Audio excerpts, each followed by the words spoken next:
Der Steinbock bedeutet für mich, speziell wenn ich im Ausland bin, da in Dubai oder in Australien, Vereinigten Staaten, der Steinbock bedeutet für mich Heimat.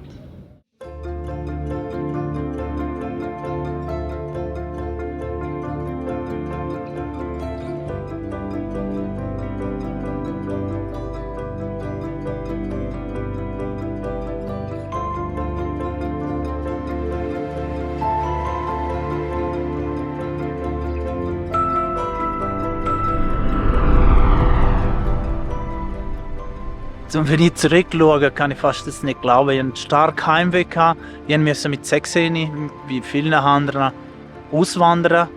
Ich bin nicht weit weg, ich bin im Engadin, aber ich habe wirklich Heimweg gehabt. Ich habe auch noch ab und zu am Sonntag auch noch geweint, wenn ich gehen musste.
Ich bin der erste auf 5 Kinder.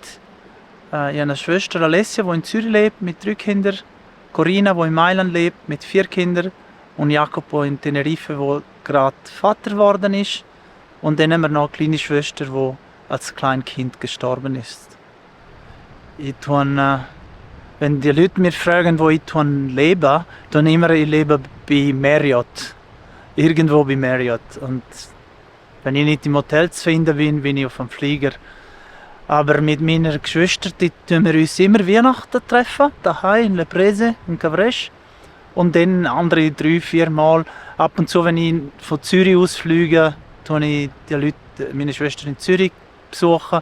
Oder wenn ich aus Mailand fliege, besuche ich meine Schwester in Mailand noch besuchen. Wir befinden uns in Cavaglia, genauer Monte da Cavagliola, im Gletschermüllergarten.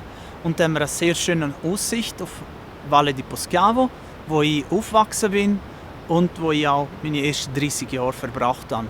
Wir machen immer einen Witz mit meinem Vater, das ist der 6. Kind, weil er den Verein vor 25 Jahren gegründet und seitdem er verbringt, ich glaube, mehr Zeit hier als daheim. Sì, buon la guiderei in Giomi. Curca sarà un sui in John Camille, Buon. Ma sì, circa, buon, va bene, ciao.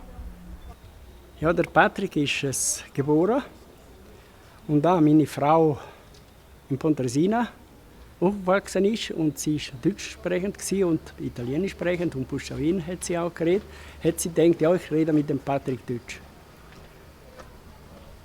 Und der Patrick hat einfach die Mutter komisch angeschaut. Somit ist es mit dem Deutsch fertig gewesen. Wir haben Puschawin mit ihm geredet. Er hat, sagen wir, in der Familie eine große Rolle gespielt. Nicht nur, weil er der Erste war, aber auch da er immer sehr unternehmungslustig voll mit Elan alles angepackt hat. Er war ein guter Eishockey-Spieler. Er hat seine Lehre sehr gut abgeschlossen. Und nachher, als er zum Tourismus gewechselt hat, haben wir gedacht, ja, er hat eine Lehre gemacht als Tiefbauzeichner, jetzt wechselt er vom Tourismus. Aber das ist wahrscheinlich sein richtiger Weg gewesen, oder?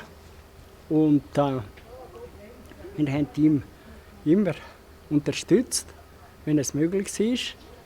Und wir sind auch sehr stolz, was er macht jetzt. So, es hat Jahre gehabt, wo er ganz wenig da war. Oder ganz kurz gekommen und wieder weg. Sehr eingesetzt in seinen Arbeitsplatz. Jetzt in den letzten 2 Jahren, sagen wir nach dem Covid, wenn er kommt, bleibt er ab, sagen wir 7 à 10 Tage bleibt er da. Ja? Und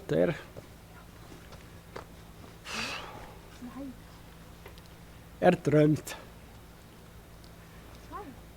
dass einmal ein schöner Tag wieder zurückkommt. Wir sind in Cavresch, wo ich aufwachse. Hier hinten haben wir das Haus von meinem Großvater, von meinem Vater. Heute gehört das Haus mir.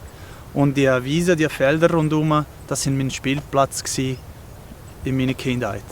In den 80er Jahren hat Reto Raselli angefangen, Bergkräuter in die Felder zu pflanzen. Und er ist ganz klein gestartet mit Brennnesel, Minz, Pfefferminz. Und jetzt ist er ganz gross, ist einer der grössten Lieferanten von Ricola, hat eine eigene Produktion, Tee, Minttee für die Coop. Ja, ist wirklich ein Entrepreneur und das ist einer von den Beispielen, die ich in meinem Leben hatte. Reto habe ich kennengelernt mit dem Eishockey, wie der Bruno.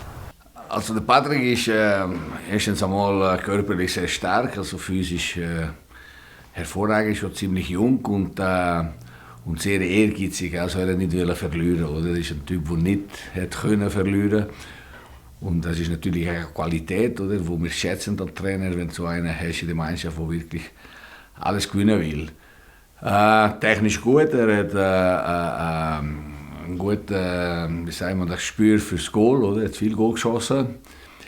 Nicht vielleicht der perfekte Mannschaftsspieler, er ist eher ein Einzelgänger, wie ich auch war. Darüber konnte ich nicht reklamieren über die Spielart, aber entscheidend, oder? Wenn es darauf angekommen ist er durchgegangen und hat ja Goal geschossen. Also was mir an Patrick gefällt, ist, dass ihm wichtig ist, was da passiert. Oder? Es hat einen Haufen auch junge Leute, die weggehen und einfach kein Interesse mehr haben. Und ich glaube, dass im Hinterkopf er doch die Idee hat, um irgendwann hierher zu ziehen. Vielleicht nicht für das ganze Jahr, aber es geht in dieser Richtung, wenn ich mich nicht täusche. Aber ich finde das sehr schön, dass man die Wurzeln doch nicht ganz verliert. Oder? Er ist da aufgewachsen, gut, die Familie ist natürlich auch da, aber interessiert tatsächlich, was konkret da passiert. Und er möchte wahrscheinlich auch etwas probieren zu bewegen, wenn das irgendwann möglich wird sein. Ja. Jetzt bist du so viel unterwegs. Ja, Wie gehst du mit Heimweh um? Die Willenskraft, etwas zu erreichen, hat mir geholfen, ja, auch meine Heimat ins Griff zu kriegen. Das hat das Professor gegeben an der Akademie in Giardina, wo vor allem ist der Funke gsi, wo es möglich gemacht hat, dass ich nicht da bleiben wollte, dass ich den Mut hatte, rauszugehen. Weil ich hätte gedacht, dass ich viel früher da zurück und bin noch nicht zurück. Und dann sicher ins Tessin, Marco Solari, ist eine spannende Persönlichkeit. Er hat mich gelehrt, mich in der Gesellschaft zu bewegen, die guten Manieren und wie man sich fast diplomatisch bewegt. Wir haben unter Marco Solari einer der ersten grossen Events, die wir miterleben können, ist die Europameisterschaft. Und zusammen haben wir mit der Gemeinde Ascona und der Centro Sportivo in Tenero haben wir geschafft, die deutsche Nationalmannschaft ins Tessin zu holen, wo Deutschland sehr wichtig ist als Tourismus. Und ja, noch Geschichte, wir haben so Fußabdrücke genommen und die haben wir auf der Piazza gestellt und die haben gedacht, die Operation ist finito. Und dann am 16. Juni hat FAZ auf der Titelseite einer von denen abgedrückt und die haben sehr stolz zum Präsidenten das gezeigt und da hat er mir gesagt, schade, dass den grössten Marketing-Erfolg so früh in deiner Karriere passiert ist. Gut, also es sind ja nachher noch andere Erfolge. Nein. Also, ich muss sagen, er hat immer enorme Ideen gehabt. Er ist ein Feuerwerk an Ideen. Du hast eine Dialektik gehabt. Und du konntest überzeugen. Du hast die Leute nachher auch überzeugen. Für dich ist jemand, der dir zuerst Nein gesagt hat, fast eine Challenge geworden, dass er nachher doch noch Ja sagt. Und ich bin sehr stolz, dass der Patrick mir immer sehr nah war und dass er zu dem geworden ist, wo er heute ist. Ecco. Und dann mit kurzer Zeit mit Silvio Tarquini habe ich gelernt, jeder 5 Rappen ins Hand zu trüllen. Und in den letzten 10 Jahren habe der, wo ich könnte, als mein Vorbild bezeichnen, und das ist Tito Tettamanti. Er hat mich gelehrt, immer hinterfragen, nie zufrieden sein mit der ersten Antwort. Und ja, bevor man etwas macht, muss es wirklich verstehen. Was mir bewegt, ist der Weg, ist das Challenge. Und ich muss immer etwas haben zu erreichen. Ich wäre wahrscheinlich kein guter Verwalter von etwas, was stabil ist. Und wenn ich zurückschaue, gerade die erste Herausforderung, ich wollte mithelfen und das Jugendsektor vom Eishockey zu professionalisieren. Das war sicher das Erste gewesen. Und dann, wenn ich in Zürich war, habe ich immer noch die Sehnsucht nach Poschiavo gehabt und die wollte informiert bleiben. Und dort haben wir mit Danilo Nussio und 4 andere Personen eine Online-Zeitung über die Talschaft gegründet, wo eine der ersten reine Online-Zeitung entstanden ist. Es ist auch interessant, es sind 3 Buschlafer, die auswärts sind und 3 Buschlafer, die im Tal gewohnt haben. Das ist auch noch interessant. Katholisch, Protestant, Ja. links, rechts. Viele haben sich gefragt, was die 6 Leute zusammen machen. Wir haben auch Angst gemacht irgendwie am Anfang. Ja, weil wir nicht sind alle Sozialisten oder alle CVP oder alle SVP, oder? Das war wirklich offen gewesen, oder? Darum haben wir ein bisschen Angst gemacht. Und 4 Jahre später haben wir sofort gesehen, in einer so kleinen Bevölkerung und so, kannst du nicht so eine Online-Zeitung mit Werbung finanzieren, unmöglich. Darum haben wir sofort 5 Jahre später ein Abonnement eingeführt. Und dann Tessin Tourismus, verschiedene Projekte, Europameisterschaft, Radweltmeisterschaft in Mendrisio und danach mit Tito Tettamanti. Was wir machen, ist ganz einfach. Wir suchen in Real Estate Möglichkeiten, indem wir versuchen zu finden, was die anderen nicht sehen in einem Objekt. Weil einen sieht vielleicht einen Carparkplatz und dann kannst du auf dem Dach ein temporäres Hotel und am Eingang kannst du der meistbesuchte Panini-Shop der Stadt Melbourne in Leben rufen. Das ist, was wir gerne suchen. Oder eine Gebäude, die nicht voll ausgenutzt ist. Und das Gute ist, wir machen es, wir realisieren, wir sind sehr streng in der Kostenüberwachung. Und am Schluss, wir wissen, am Abend, wenn wir im Bett gehen, dass wir das für eine wohltätige Organisation machen. Ende 80er Jahre hat Tito Tettamanti entscheidet, das Großteil seines Vermögens an einen Charitable Trust zu widmen. Und mit den Erträgen von den Investitionen werden Donationen und Spenden gemacht. Das Felder, wo die Stiftung sich bewegen, ist klassische Notunterstützung. Und das Zweite ist ein bisschen mehr ambitiös. Dort wollen wir mit Ausbildung und Unterstützung. Und ist ein bisschen wie im ersten, wir geben den Fisch, wenn die Leute hungrig sind. Im zweiten, wir lernen die Leute fischen. Und dann gibt es noch einen dritten, und das ist ein bisschen mehr kontrovers, das kann ich ohne Problem sagen. Wir müssen das Unternehmenstum schützen. Wir müssen immer schauen, dass es einen Platz gibt für Leute, unternehmerisch tätig zu sein, weil nur wenn Unternehmer da sind, wird es auch ein Wohlstand erreicht. Ich kann unternehmerisch und ich kann Art des Business machen, was am Schluss weiß ich, dass ich es für einen guten Zweck mache. Und ab und zu die Leute verstehen nicht, wenn du einen 60 Millionen Projekt hast, dass du über 500 oder über $1000 kämpfst. Die verstehen das nicht. Aber wenn dann mit einem guten Beispiel den plausibel machst, dass das wichtig ist, es geht einfacher. Und das hilft ab und zu. Weil du kannst denen sagen, mit $1000 zahle ich das Kindergarten für 10 Kinder ein halbes Jahr in Nepal. Vor über 20 Jahren habe ich den Patrick getroffen an einer Parteiversammlung und gesehen, einen jungen, engagierten Mann, Und dann habe ich ihn gefragt, ob er in die junge CVP kommen will. Und seitdem sind wir befreundet und seitdem ist er immer weiter in der Partei dann aufgestiegen, ist dann auch Parteipräsident geworden von der jungen CVP Graubünden, was ich nie geschafft habe.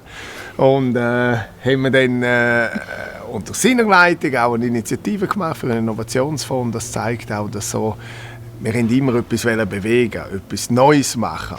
Und das ist, glaube ich, vielleicht auch der Weg, wo wir beide noch eingeschlagen haben, dass wir engagiert sind und dass, auch wenn es Wirtschaft und Politik war, aber wir haben etwas bewegen. Und das ist, glaube ich, das auch, was uns verbindet.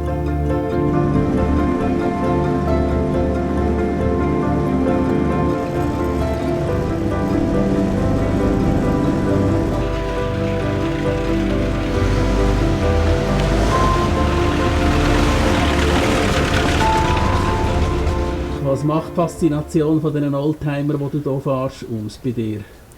Das hat angefangen, wahrscheinlich als Kind. Ich habe immer den Traktor von meinem Großvater gesehen, daheim. Ich kann auch mich kurz erinnern, dass ich mit dem Großvater mitgefahren bin. Und dann hat der Traktor ist immer dort gestanden. Und in den letzten Jahren hatte ich die Möglichkeit, die Leidenschaft in Oldtimer zu entwickeln. Und ich habe verschiedene Autos gekauft. Ich habe ein 1927 Samsung Grand Sport, 1923. Die ist vor wenigen Tagen 100 geworden. Ich werde 50. So, sind runde Feierlichkeiten. Aber der grösste Geschenk ist, ich werde für meinen 50. das Traktor meinen Großvater restaurieren. Und das mache ich mit dem Jungen vom Tal. Das ist ein Junge, der Leidenschaft hat. Er hat jetzt den Traktor abgeholt, auseinandergestellt. Ich tue mich immer fragen, wie er wieder zusammensetzt. Und er hat jetzt eine grosse Recherchenarbeit gemacht, um zu schauen, welche Teile ersetzt werden müssen, wo er ausfindig und die Teile finden. Und ja, ich freue mich drauf.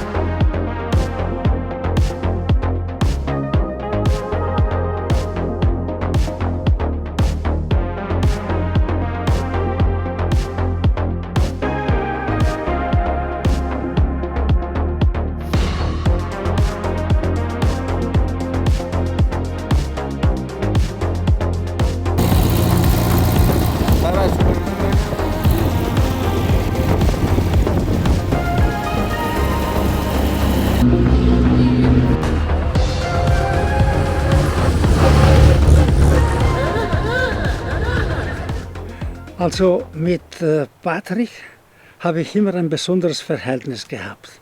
Er hat einen ganz ausgeprägten Familiensinn und im Unterschied zu Kindern von anderen Cousins und Cousinen hat er mich immer als Onkel angesprochen.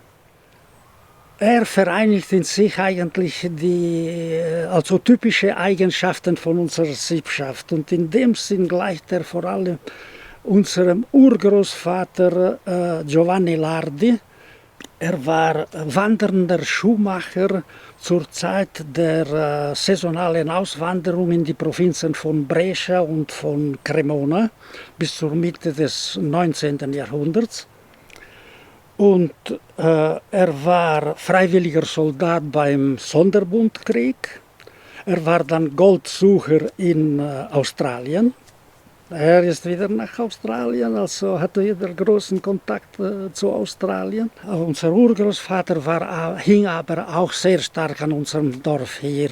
Und er ist wieder zurückgekehrt mit einem gewissen Kapital und hat eine Bäckerei, einen Lebensmittelladen, eine Wirtschaft und eine öffentliche Waage hat er gegründet. Patrick wird natürlich auch, nachdem er die Welt bereist hat, wird er sicher wie sein Urgroßvater wieder zurückkommen. Das ist ganz sicher. Nicht?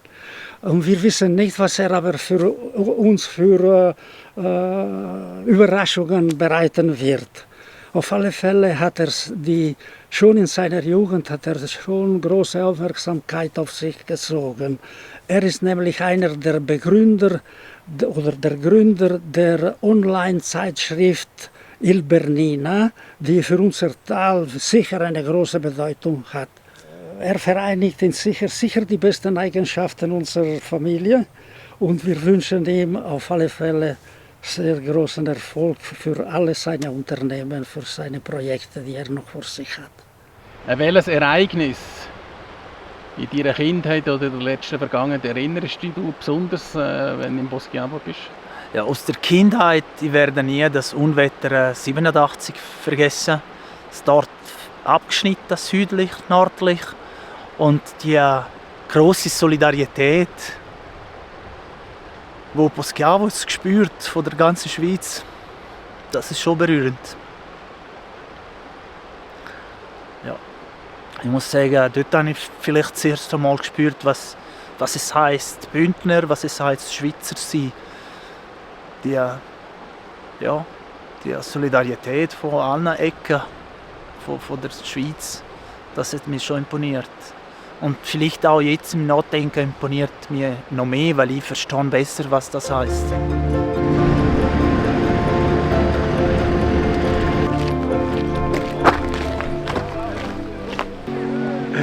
Hey! Ciao! Ciao!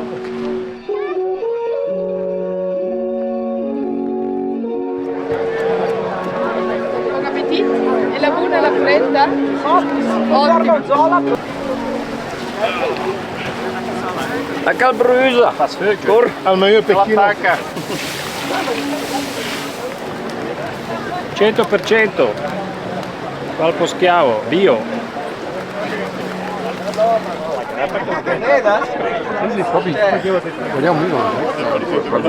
Das ist La Polenta da Cavaia, sind Buschläfer außerhalb vom Tal, die wieder ins Tal kommen und Buschläfer im Tal einladen zum Essen. Wenn man jemanden zum Essen einladet, also bei uns ist es einmal so, man verlangt ja nichts. Weil du gehst heim, man trifft sich, man isst, man spricht, man redet, man macht Sprüche, man erinnert sich an die alten Zeiten. Da darf man nicht vergessen, in Buschläfer haben wir eine riesige Community, die weggehen musste, weil es zu wenig Arbeit gab, weil es da alles Bauern waren. Da 12 Kinder am Tisch, mein Großvater hat immer erzählt, ja, es haben immer genug am Tisch. Dann haben die 2 Ältesten gehen und auf Australien auswandern. Die meisten sind aber in der Schweiz geblieben. Seine Familie hat auch noch Spitznamen, wenn Krameri oder Lardi und so Spitznamen. Wir sind in der Familie, sind wir Squid und ich bin der Deja von der Squid. Ja, und ich bin Patrick Lardi, Lardi Taki und mein Spitzname ist Taku.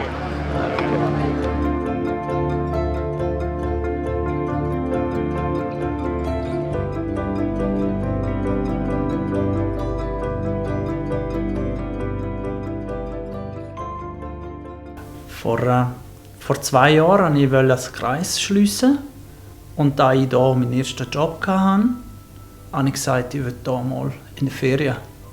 So, ich bin gebucht und bin einquartiert in einer der schönen Bungalows im Saralago. Und zufälligerweise war ich Nachbar von Frau Sarasen.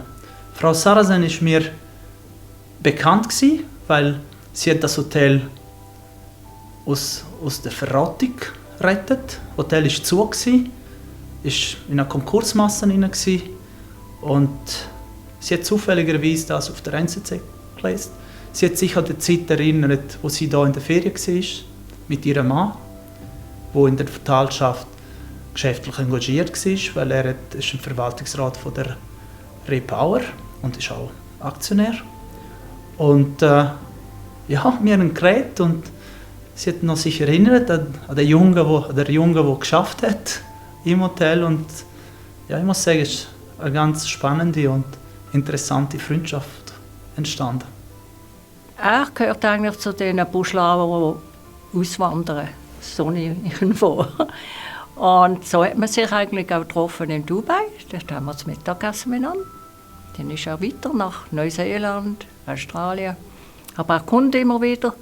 Und eines Tages wird er wahrscheinlich für ganz wieder zurückkommen, wie es so läuft. Er ist ein Macher. Also er hat einen unglaublichen Drive. Und er vergisst nichts. Man muss aufpassen. Wenn ich ein bisschen weiter weniger zurückschaue, erste Reise in Ruanda. Und dort ist wirklich gespürt, bist du einer der ersten Weißen, der wieder das Land bereist. Viele Kinder haben nie an Muzungu gesehen. Muzungu heisst der weiße Mann. Und, und auch dort das erste Projekt, das ich mit Valeria gemacht habe, vor allem dank Valeria. Dort haben wir einer jungen Familie geholfen. Und er hat seine kleine Unternehmung dank uns gestartet. Und jedes Mal, wo wir nach Ruanda gehen und mit der Familie Zeit verbringen, du spürst, dass alle, ohne ein Wort zu sagen, wirklich dankbar sind und genau wissen, was der Wohlstand der Familie gewechselt hat. Was wir gemeinsam haben, ist sicher dieser Optimismus, diese Nichts zulassen und weiterzugehen. Ich bin vielleicht mehr, wie kann ich das sagen, solid und mehr rationell. Er ist sehr kreativ. Er ist sehr kreativ und er ist auch sehr visionär. Und dann natürlich die Arbeit, die er macht, jetzt, es ist viel mehr konkreter und viel mehr auf Business. Und ich bin vielleicht ein bisschen mehr Richtung Sozial für gewisse Sachen oder Richtung Emotionen. Aber das ist sicher etwas, das auch zählt, wenn die Werte die gleichen sind oder ähnlich. Und sicher, Patrick behält diese Empfindlichkeit für eine bessere Welt für alle zu bauen.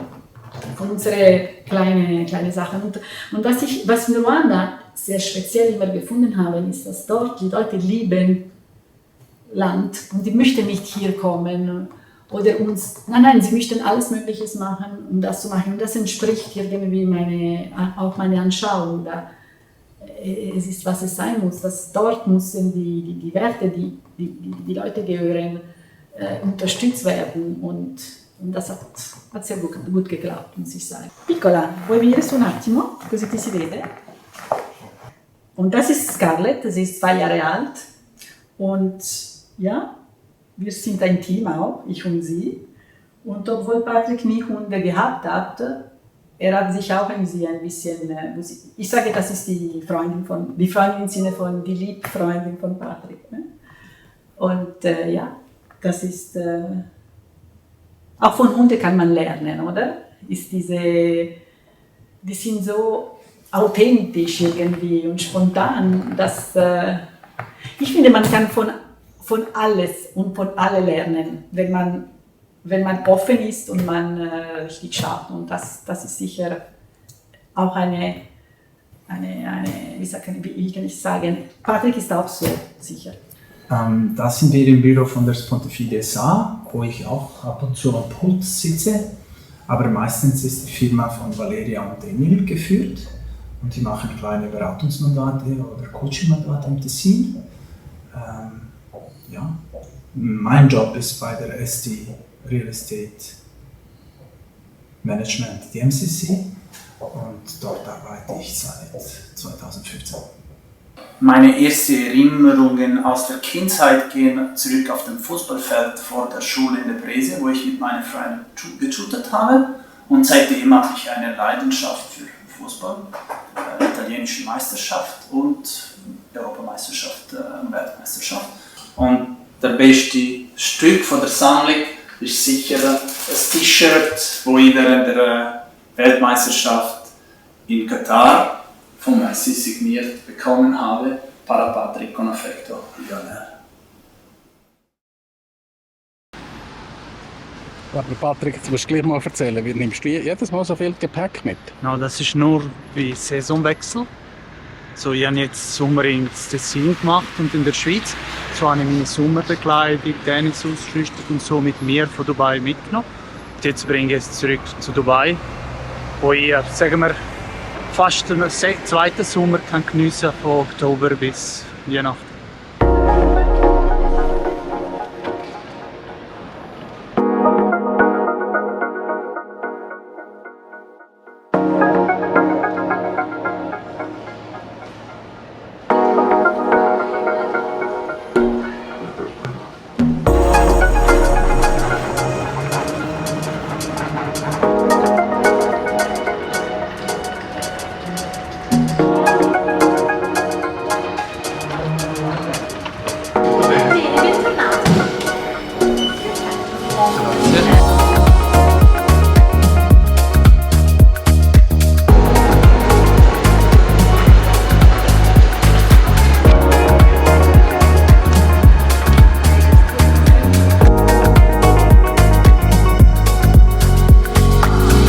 Milano-Dubai ist eine der Routen, die ich meistens fliege.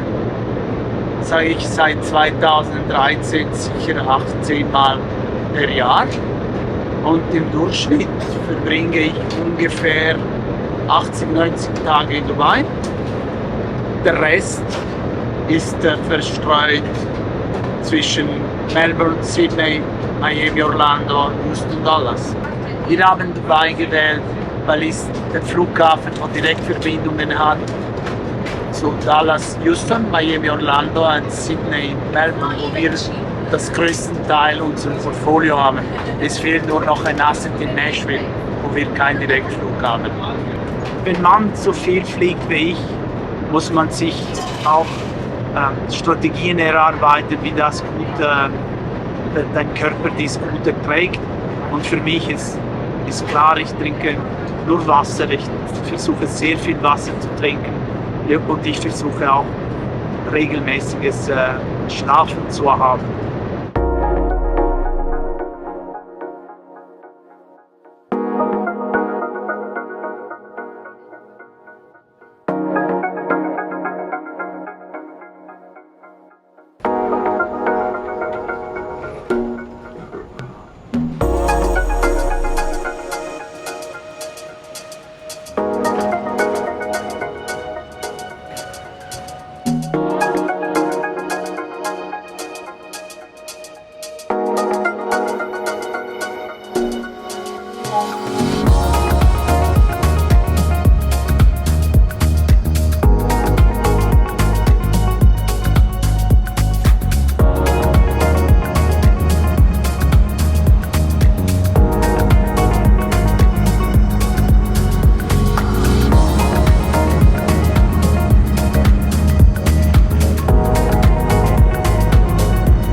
Sopra il 20 noi avremo sempre questo, cioè il nostro return sarà sempre, il nostro ARR rimane 20 e il loro può migliorare perché sopra il 20 rimane fisso il nostro.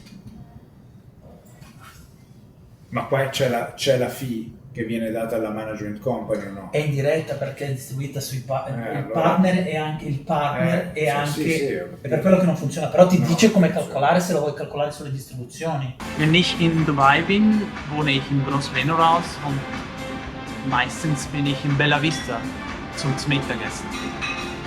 Und es ist so weitergekommen, dass ich habe immer etwas Frisches gefragt und nach einem Rezept von Valeria habe ich gerne Watermelon oder Melone und Feta. Und die haben angefangen das zu machen, aber die hatten nie die Möglichkeit, das zu tippen, weil das war nicht auf dem Menü. Und es ist so weit gekommen, dass jetzt ist in dem Menü unter dem Namen Insalata Lardi. Den essen wir jetzt? Sicher. Den Patrick habe ich vor 6 Jahren, ich würde schätzen 6 bis 7 Jahre, kennengelernt. Geschäftlich. Wir haben uns durch Geschäfte kennengelernt, sind beides Fußballfanatiker, würde ich dann sagen. Wir sind auch schon Schweizer Nationalmannschaftsspiel an der WM in Katar zusammengegangen. Also wir teilen Leidenschaften und geschäftlich machen wir viel zusammen.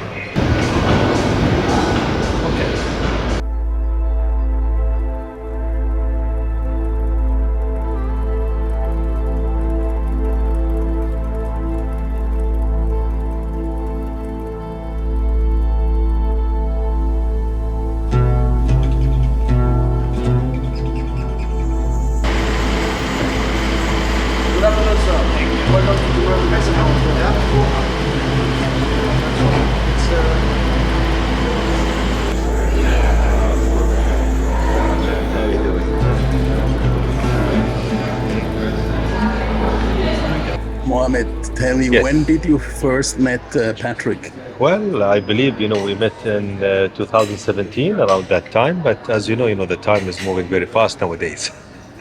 We are friends, but, the two groups, we have some collaboration between each other in different regions. And actually, at the moment, just now, we are also discussing expansion in Saudi Arabia.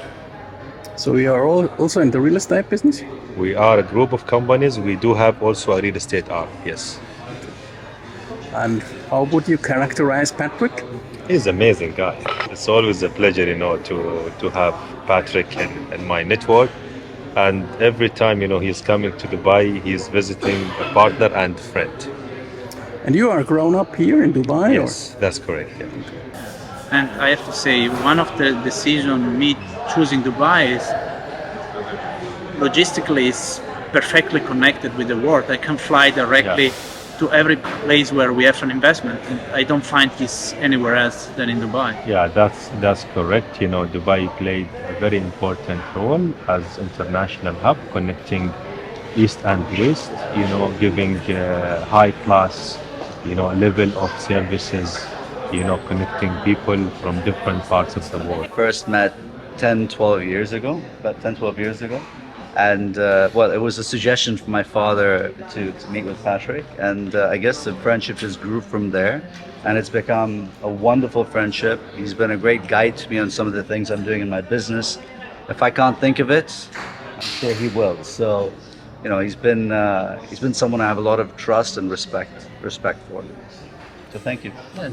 We have to thank your father, and the family, his father, first years, and then with Rohit, it was just amazing. And for me, it's like part of my family in Dubai. He is a part of the family.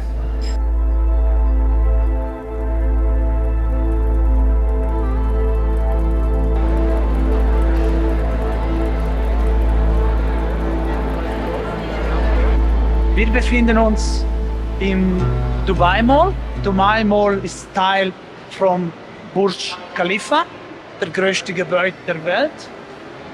Und jeder Brand, der einen Namen hat in der Welt, hat seinen Shop hier.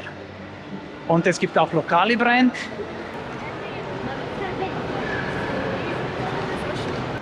Wenn ich ungefähr 30 war, kam ich das erste Mal nach Dubai und ich kam hier für ein Eishockey-Turnier.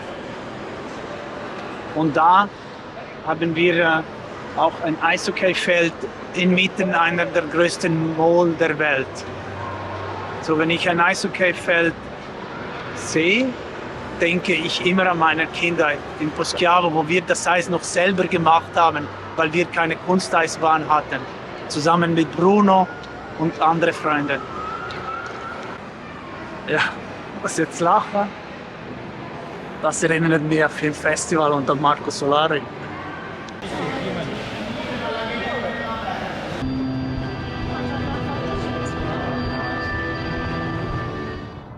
Das sind wir auf der Burj Khalifa. Das erste Mal war sehr spannend. Und da, jedes Mal, wo jemand kommt mich besuchen, muss ich da auch kommen.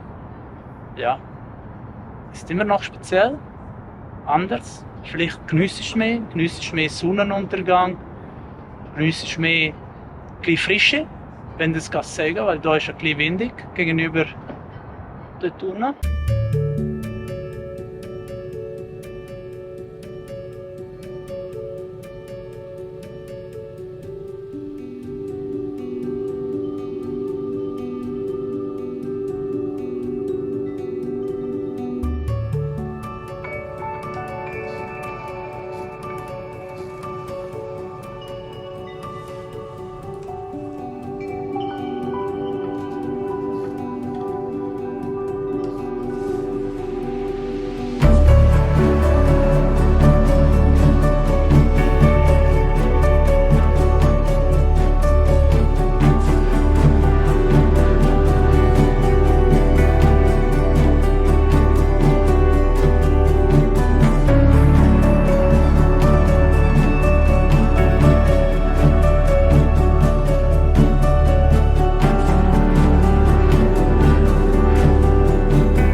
Ciao, aspetta che chiamo anche l'Ilaria.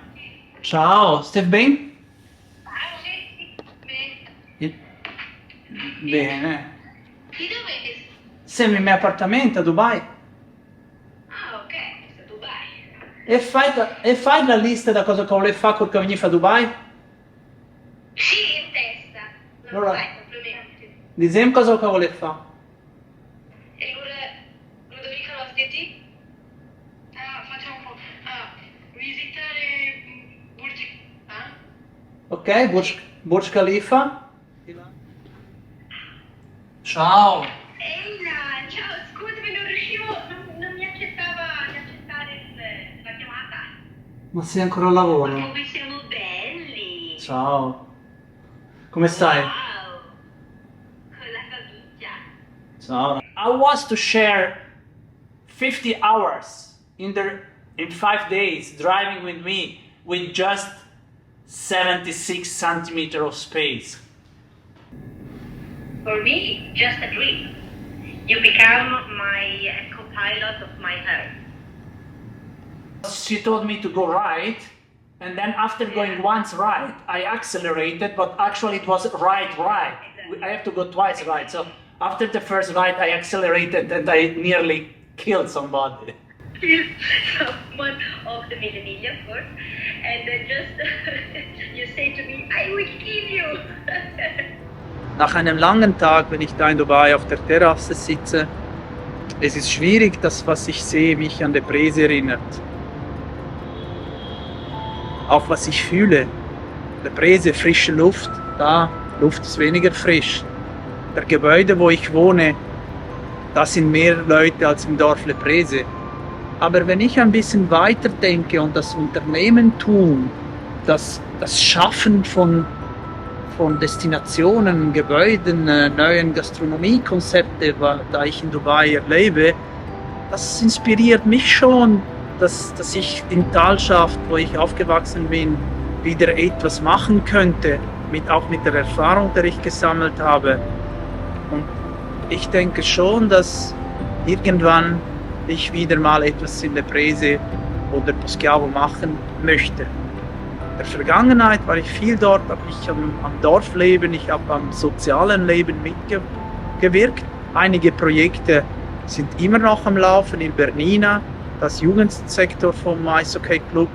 Aber ja, vielleicht ist es Zeit, noch etwas zu machen für mein Dorf.